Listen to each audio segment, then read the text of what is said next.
Quick play.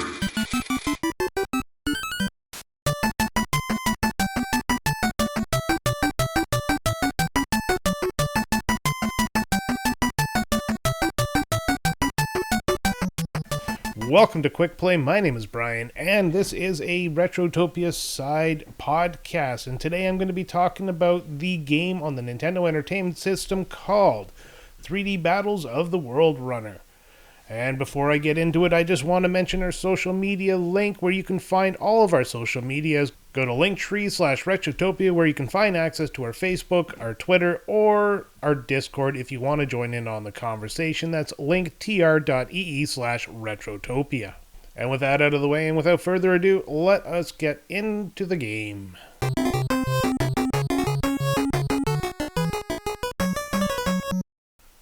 So I'm going to start off with why I picked this game, and the reason I picked it is because it was a game I played originally for another podcast, Retro Wars, to talk to Danny Carroll about it. It kind of stuck with me as a game that is fun, but not that great. It's been often compared to Space Harrier on the Mega System. I think it is the Mega System, Master System, sorry. And that is not like without cause, because it really is kind of a straight up ripoff. But it's still a fun game on the Nintendo Entertainment System that does pseudo 3D in a way that is, for the time, quite interesting. So the meat and potatoes, this game was developed by Square, now known as Square Enix, or Enix, sorry.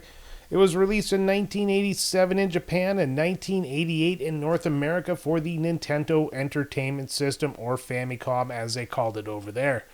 It was directed by Nazir Gebeli and designed by Hironobu Sakaguchi, who you might know as the creator of Final Fantasy. Notable for its pioneering use of 3D-style graphics and stereoscopic effects on the NES platform. Yes, you actually got a set of 3D glasses and it would do what they would call 3D.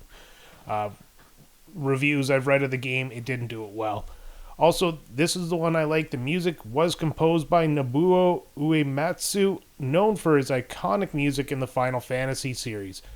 It was released when arcade-style action games were popular, and it drew its inspiration from arcade classics like Space Harrier. So yes, compared very much to a straight-up ripoff of Space Harrier. So the story is basically, the game follows the journey of Jack the Worldrunner, a young adventurer tasked with saving the universe from the evil Grax and his minions, who are just snakes. Jack must traverse through 8 different worlds, each filled with obstacles, enemies, and treacherous terrain, and along the way he collects power-ups and bonuses to aid him in his quest, including the ability to fly and shoot projectiles.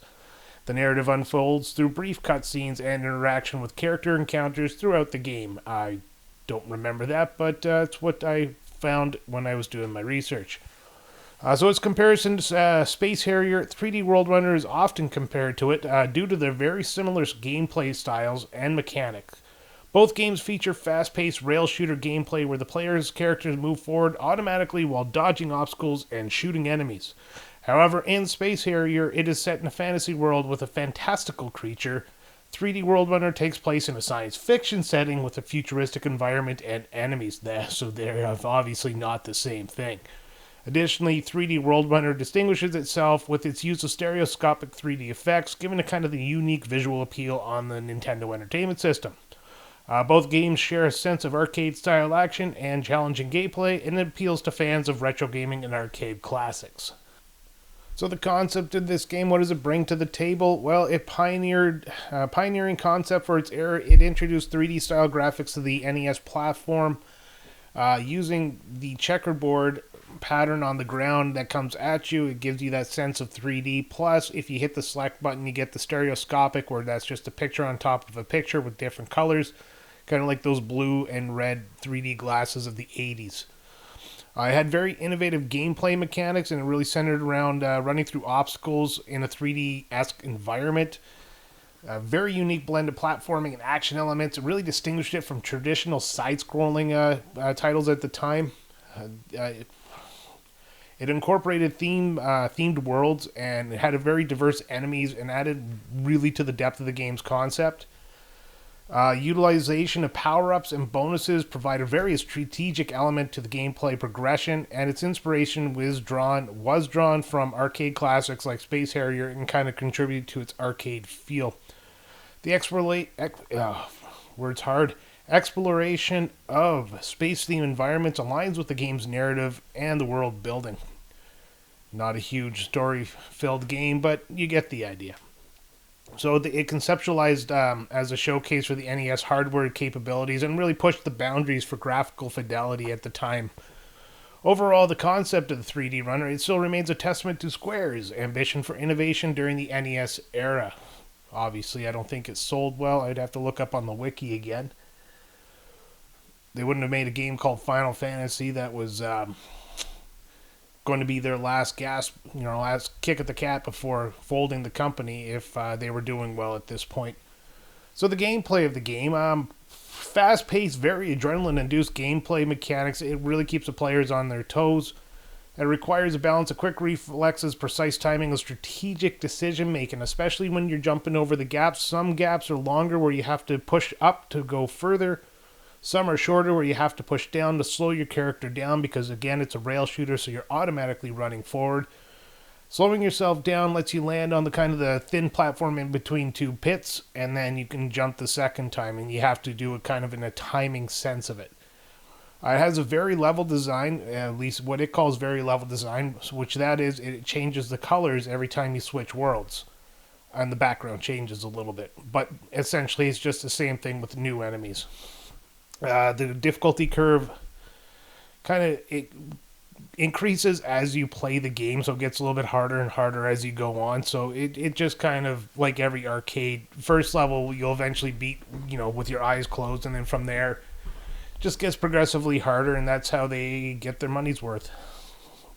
It does have very responsive controls, though. It really does provide a very tight and precise movements. Very crucial to navigating the hazards. So when you jump, you jump. When you slow down, you slow down. It's there's no lag in the controls, which is very nice.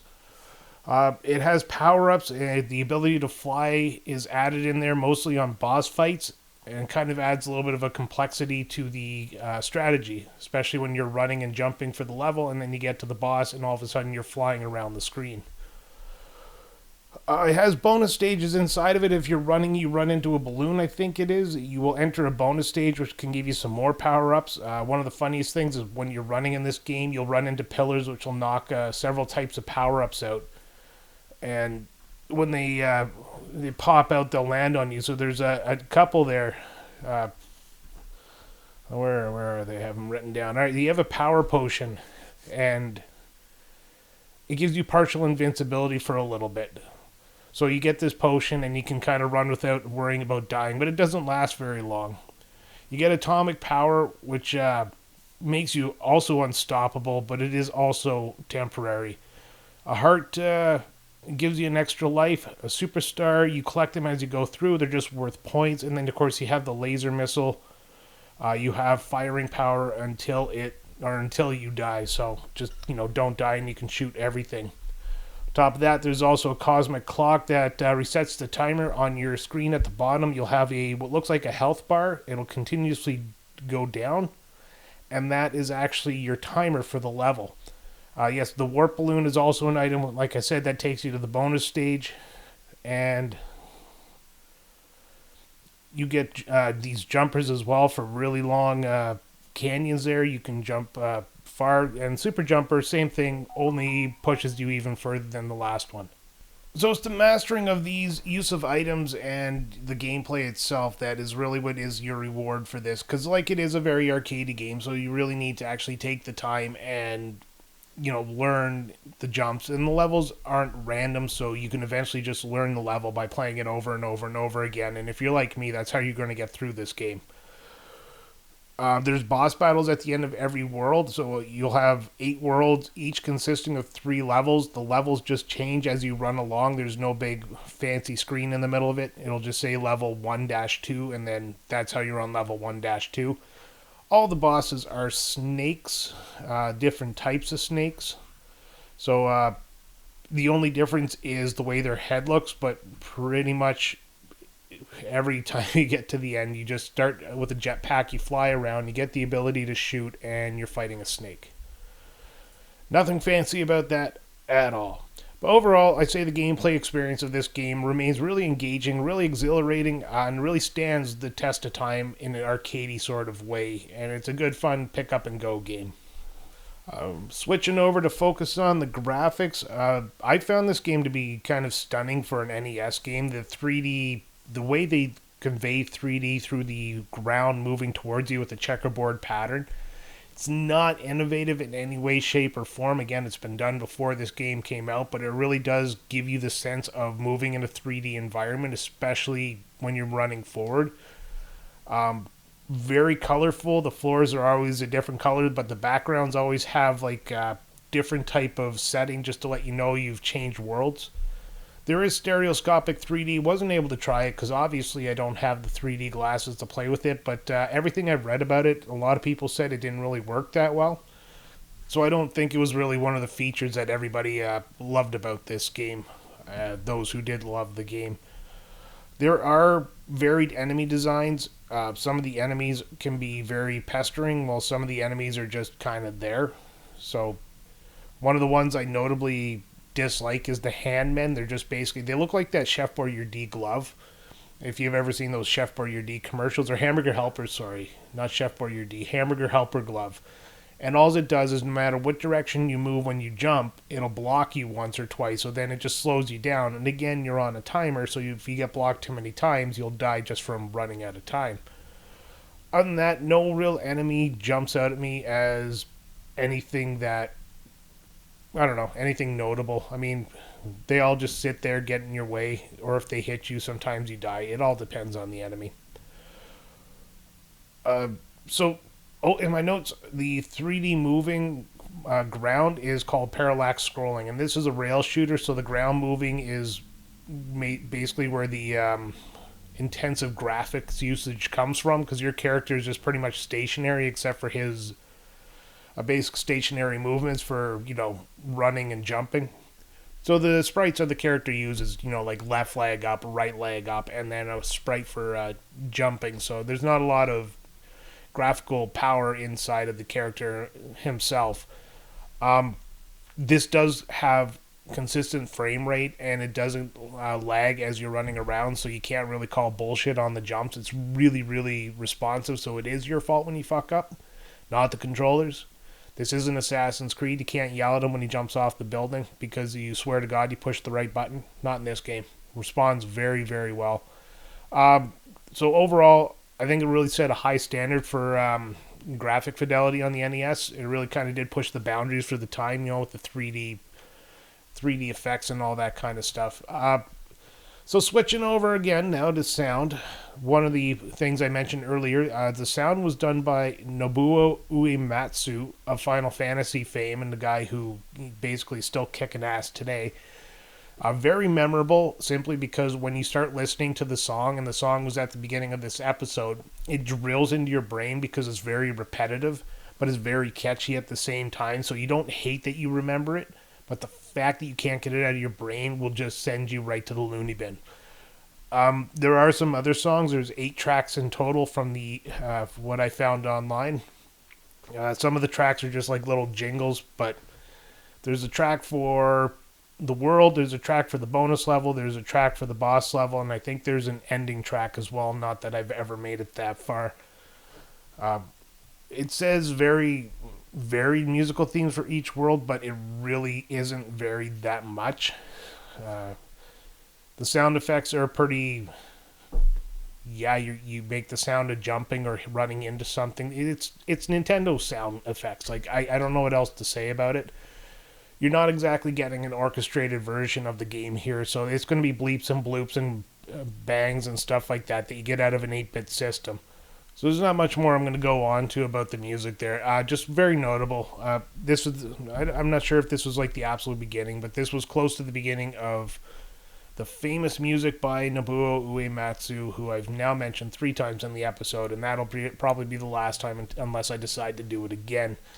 For the playability, I've kind of got into the controls of this game, where it is very responsive. You can't blame it for you jumping into the middle of a pit because it is very reactive to what you push.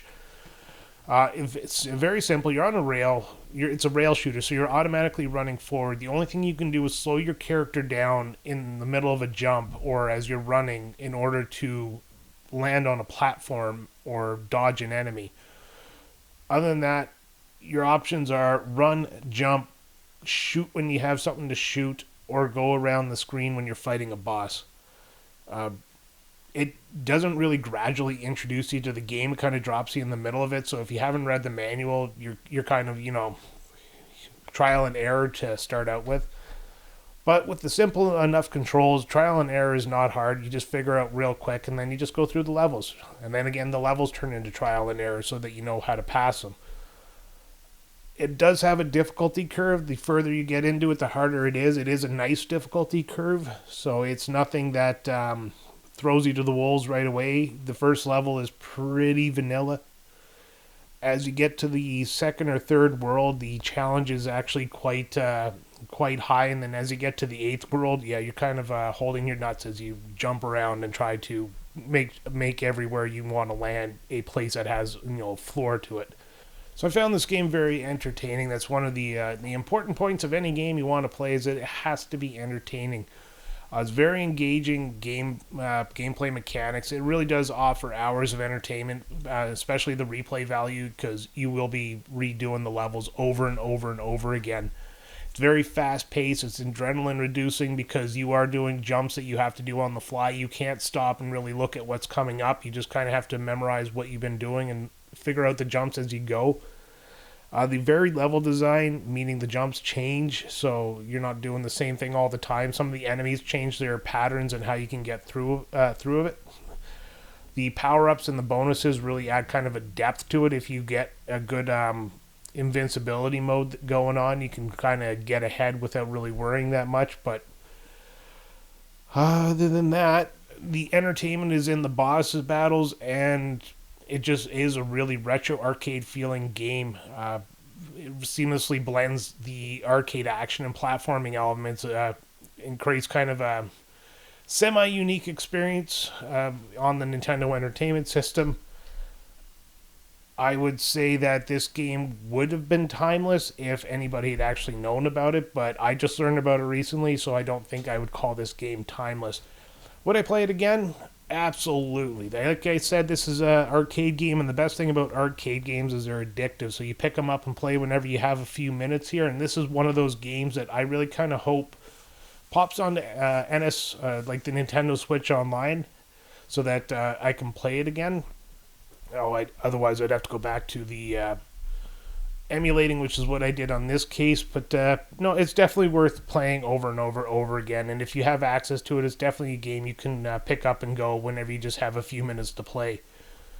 Overall, on this game, I'm going to give it a rating out of 10. It's going to be a 4.